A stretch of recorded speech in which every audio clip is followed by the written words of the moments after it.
Assalamualaikum warahmatullahi wabarakatuh. Perkenalkan, nama saya Nabila Fatia Rahmat dari Prodi PG PAUD IKIP Siliwangi NIM 19070083. Di sini saya akan menjelaskan atau memberi biografi singkat dan kisah salah satu 4 imam mazhab, yaitu Imam Hanafi. Imam Hanafi yang sering kita kenal yaitu Abu Hanifah. Kenapa sih disebut Abu Hanifah? Karena dia selalu membawa catatan kecil untuk mencari ilmu. Abu Hanifah memiliki nama kecil yaitu Nu'man ibn Sabit. Lahir pada tahun 80 Hijriah atau 696 Masehi dan meninggal pada 190 Hijriah atau 767 Masehi. Sebelum Abu Hanifah mengenal ilmu, dia berdagang, yaitu dia berdagang di pasar berjualan kain sutra. Dia juga amat sering dengan membaca Al-Quran, menghafal Al-Quran, dan juga memiliki otak yang sangat cerdas. Dan orang-orang yang mengenalnya sangat kagum terhadapnya karena kecerdasannya. Dan ada salah satu seorang yang menawarkan untuk dia turut mencari ilmu. Dia juga memutuskan untuk menuntut ilmu. Tetapi selain menuntut ilmu, dia juga tidak meninggalkan keharusan dia, yaitu berdagang. Dia juga mencari ilmu ke Kufah dan ke Basrah. Kufah adalah suatu pusat di berbagai macam pada saat itu. Kufah adalah pusat kota kalau di kita ya sekarang mungkin. Dan dia juga sangat kuat terhadap fikih. Ketika Abu Hanifah selesai menyelesaikan pelajarannya atau menuntut ilmunya di Kufah dan di Basrah, dia pindah. Abu Hanifah memiliki ayah yang bernama Zabid bin Zawta bin Mah. Ayah beliau keturunan dari bangsa Persia Kabul, Afghanistan. Tetapi sebelum beliau dilahirkan, ayahnya sudah pindah ke Kufah. Oleh karena itu, beliau bukan keturunan bangsa Arab asli, melainkan bangsa Ajam, yaitu bangsa selain bangsa Arab. Tetapi beliau dilahirkan di tengah-tengah keluarga Persia. Bapak Abu Hanifah dilahirkan dalam Islam. Bapaknya adalah seorang pedagang dan satu keturunan dengan saudara Rasulullah. Neneknya Zawta adalah suku Bani Tamim. Sedangkan ibunya Hanifah tidak dikenal, yaitu tidak diketahui alih-alih sejarah, tapi walaupun bagaimanapun juga ia dihormati dan sangat taat kepada ibunya. Dan ada suatu kisah bahwa ibu Abu Hanifah tidak percaya terhadap anaknya, padahal pada saat itu Abu Hanifah sudah menjadi imam yang cukup sohor. Abu Hanifah juga menjadi terkenal di kota-kota besar, atau bisa kita sebutkan seperti Jazirah Arab. Dan ibunya sempat tidak percaya ketika dia mengatakan sesuatu, dan ibunya ingin bertemu kepada seorang ulama yang pada saat itu ulama itu juga tahu bahwa anaknya seseorang ini adalah seorang ulama besar. Dan ternyata agar ibunya tenang, Abu Hanifah membisikkan kepada ulama itu, atau kita sebut kayak seperti ustadz itu, seperti yang dia katakan. Dan ulama itu mengatakan seperti yang katakan.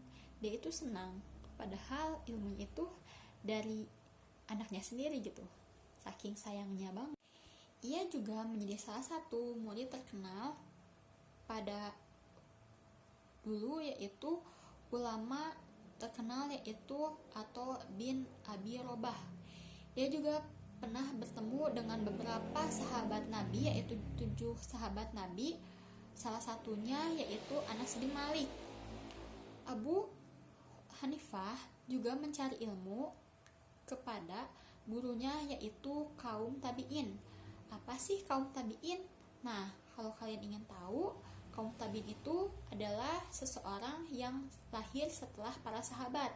Jadi mereka tidak ketemu kepada Rasulullah langsung, melainkan ketika mereka ingin mencari ilmu, mereka harus mencari ilmu kepada para sahabat, karena kita sudah tahu karena para sahabat adalah patokan kita mencari ilmu, yaitu para salafus salih, selain dengan Al-Quran dan As-Sunnah.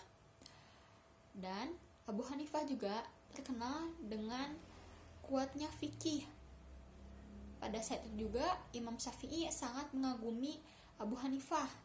Jika kalian ingin tahu, Imam Syafi'i pernah mengatakan kepada seseorang yang ingin mencari ilmu fikih bahwa jika kalian ingin mencari ilmu fikih, maka ikutilah Imam Abu Hanifah, karena pada saat itu Imam Abu Hanifah yaitu orang pertama kali yang meletakkan ilmu fikih. Masuk meletakkan itu apa sih gitu. Jadi dia itu yang pertama memfokuskan fikih. Dia adalah ulama fikih, dan dia juga adalah ulama dari 4 mazhab yang paling tua. Jadi 4 mazhab itu yang paling tua ada Imam Abu Hanifah atau Imam Hanafi, yang kedua Imam Malik, yang ketiga ada Imam Syafi'i, yang keempat adalah Imam Ahmad. Imam Malik dan Imam Abu Hanifah yaitu mereka satu angkatan tetapi beda tempat.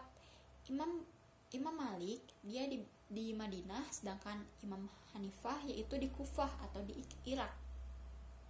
Dan Imam Abu Hanifah memiliki pemikiran yang sangat cerdas, bahwa dikatakan terhadap sesuatu sejarah atau hadis bahwa Imam Abu Hanifah juga pernah debat terhadap ateis, dan dia juga pernah debat terhadap pemikiran-pemikiran yang akan menyesatkan seseorang terhadap pemikiran Islam. Maka Imam Abu Hanifah sangat terkenal, dan ia juga dikenal dengan gelar Imam Abu Hanifah setelah istihad dari buah dari pendidikan beliau tentang hukum-hukum keagamaan. Beliau diakui oleh banyak orang dengan sebutan mazhab Imam Hanafi. Nah, kenapa ada mazhab? Padahal mereka tidak mencetuskan bahwa harus mengikuti mazhab, tetapi pada saat itu orang-orang mengikuti pada zamannya, yang pada zamannya ada ulama Abu Hanifah, makanya ada mazhab. Ketika di Indonesia, kita tahu kalau di Indonesia banyaknya Imam Syafi'i, pengguna mazhab Imam Syafi'i. Nah, makanya kenapa ada mazhab? Itulah.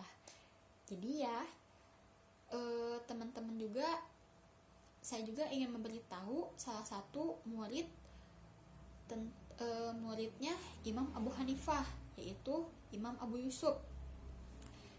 Diperjelaskan juga ada sebuah kisah bahwa Imam Abu Yusuf juga seseorang yang sangat pintar. Ketika masih kecil, Abu Hanifah mengajak Imam Abu Yusuf untuk mencari ilmu bersamanya, tetapi ayahnya menentang karena pada saat itu Abu Yusuf disuruh untuk mencari uang agar ayahnya dan dia bisa makan, tetapi Imam Abu Hanifah bersikukuh untuk Imam Yusuf belajar. Jadi Imam Abu Hanifah menawarkan uangnya agar ayahnya tidak mencari anaknya, agar Imam Abu Hanifah mengajarkan ilmu yang dia punya kepada Imam Abu Yusuf. Imam Hanifah juga ketika dia berhaji pada saat itu, dia juga bertemu dengan Imam Malik. Ketika itu Imam Abu Hanifah pernah difitnah karena Imam Abu Hanifah, karena dia berkuat terhadap fikihnya, dia memiliki kayak kias gitu. Bentar ya. Kayak istimbat kiasnya. Maksud istimbat kiasnya yaitu dia sudah memikirkan bagaimana ketika fikih di masa depan, bagaimana jika seperti ini, bagaimana jika seperti itu. Dia sudah mencari solusinya. Makanya Imam Abu Hanifah terkenal dengan fikihnya. Dan Anas bin Malik pernah menegur Imam Abu Hanifah karena dia mendengar bahwa Imam Abu Hanifah suka mengotak-atik sebuah hadis. Tetapi itu tidak benar ya teman-teman. Jadi ada seorang yang mungkin menyebarkan sesuatu yang fitnah, gosip gitulah. Dan Imam Abu Hanifah juga membela dirinya bahwa dia tidak mencampur-campurkan, tidak mengancur-ancurkan sesuatu hadis gitu. Dia membela dirinya bahwa dia mengikuti sesuai dengan para salafus salih, yaitu orang-orang terdahulu, seperti dia juga menetapkan kepada Al-Quran, Sunnah, sahabat, tabi'un, tabi'in. Tetapi Imam Malik sempat tidak percaya, dan dia juga pernah bertanya, mengapa kamu membolehkan untuk menjamak sholat ketika hujan, padahal seharusnya di jamak itu harus ada uzurnya, kata Imam Malik kepada Ibu Abu Hanifah. Tapi dengan kecerdasannya Abu Hanifah, dia mengatakan, ketika saya di Irak, karena di Irak itu hujan terus menerus, sedangkan Imam Malik itu dia tempatnya di Mekah atau di Madinah. Dia tidak bisa menjelaskan kalau Madinah dan Mekah itu sama. Dan Imam Abu Hanifah juga pernah mengatakan, sebenarnya dia bertanya kepada Imam Malik, sebenarnya yang hidup para sahabat itu ada berapa sih gitu.